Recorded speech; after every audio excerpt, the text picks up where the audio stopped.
नमस्ते, मैं डॉक्टर नंदिनी मेनन हूँ। मैं टाटा मेमोरियल हॉस्पिटल मुंबई में एक कीमोथेरेपिस्ट की स्पेशलिस्ट या मेडिकल ऑन्कोलॉजिस्ट हूँ और आज मैं आपको ब्लैडर कैंसर या जो पेशाब की थैली के कैंसर में कीमोथेरेपी के बारे में बताना चाहती हूँ। तो ब्लैडर कैंसर या हम जैसे बोलते हैं यूरिनरी ब्लैडर के कैंसर दो टाइप के होते हैं। एक होता है non muscle invasive bladder cancer, जो ब्लैडर या पेशाब की थैली के अंदर की लाइनिंग या जो म्यूकोज़ा हम बोलते हैं मेडिकल टर्म्स में, उस म्यूकोज़ा तक जो सीमित रहती है। और दूसरा होता है मसल इन्वेसिव ब्लैडर कैंसर, जो अंदर से थैली के अंदर ट्यूमर घुस जाता है और उसके बाहर भी निकलता है और कभी कभी ब्लैडर या जो पेशाब की थैली के बाहर फैल सकता है, लिवर में, पेट के लिम्फ नोड में या कहीं और।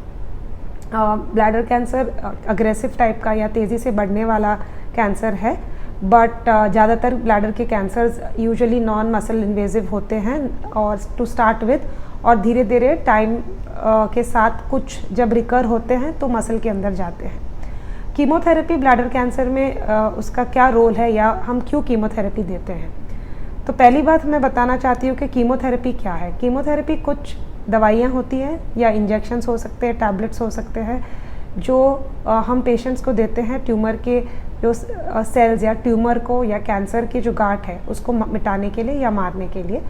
कीमोथेरेपी अलग अलग टाइप के होते हैं, अलग प्रकार के होते हैं। जिस तरीके से वो सेल्स के ऊपर उनका असर है उसके हिसाब से अलग ग्रुप्स ऑफ कीमोथेरेपी होते हैं।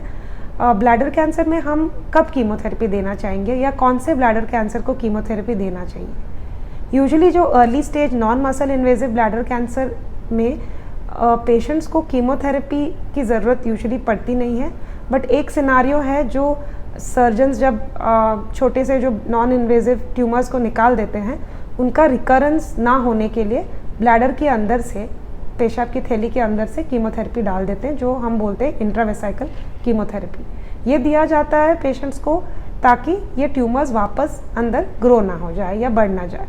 कीमोथेरेपी ज़्यादातर हम यूज़ करते हैं जो अग्रेसिव या लोकली एडवांस्ड या एडवांस ब्लैडर कैंसर। इसका मतलब है कि अगर ब्लैडर का कैंसर थैली के अंदर घुस गया है, मसल के अंदर या उसके बाहर फैल जाता है, तब हम कीमोथेरेपी का इस्तेमाल करते हैं। दो प्रकार का होता है। एक प्रकार का जब होता है जब हम सर्जरी प्लान कर रहे हैं ब्लैडर को निकालने के लिए, और उसके पहले या कभी कभी उसके बाद हम कीमोथेरेपी देते हैं बीमारी का जो रिस्क कम करने के लिए, ऑल्सो पेशेंट को सर्वाइवल या ज़िंदगी उसकी लंबी करने के लिए। दूसरा टाइप का जो कीमोथेरेपी हम देते हैं वो है जिन पेशेंट्स में सर्जरी ना फिजिबल नहीं है या जिन पेशेंट्स को हम ब्लैडर या जो थैली को बचाना चाहते हैं और उनको निकालना नहीं चाहते, उन पेशेंट्स में रेडिएशन देते हैं ट्यूमर को पिघलने के लिए। उसके साथ साथ कीमोथेरेपी दिया जाता है उनका रेडिएशन का असर बढ़ाने के लिए। उसको मेडिकल टर्म्स में कीमो रेडिएशन बोलते हैं, जो एक ब्लैडर प्रिजर्वेशन मतलब ब्लैडर या पेशाब की थैली को बचाने का स्ट्रैटेजी रहता है। और तीसरा जो कीमोथेरेपी का काम होता है ब्लैडर के कैंसर में, वो है एडवांस ब्लैडर कैंसर, जो बहुत ज़्यादा बड़ा है, फैला हुआ है, जिसमें ऑपरेशन मुमकिन नहीं है या कहीं और जैसे हड्डियों में, लिवर में, फेफड़े में फैल गया है, जो स्टेज 4 का बीमारी है। इसमें भी हम कीमोथेरेपी देते हैं। कीमोथेरेपी देने के पहले कुछ चीज़ें हमें देखनी पड़ती है। सबसे ज़रूरी है कि पेशेंट का फिटनेस या जो मरीज़ है हमारे पास, वो ये कीमोथेरेपी या ये दवाइयाँ झेल पाएगा कि नहीं। उसके लिए हम कुछ ब्लड टेस्ट करते हैं, कुछ किडनी फंक्शन को देखने के लिए कभी टेस्ट करना पड़ता है, स्कैन्स करने पड़ते हैं, और उसके बाद ही तय किया जाता है कि आप जो कीमोथेरेपी हम देना चाहते हैं वो ले पाएंगे कि नहीं। कभी कभी स्टेज 4 ब्लैडर कैंसर में पेशेंट्स को कुछ टाइम तक कीमोथेरेपी पे बीमारी कंट्रोल रहती है, उसके बाद बढ़ने लगती है।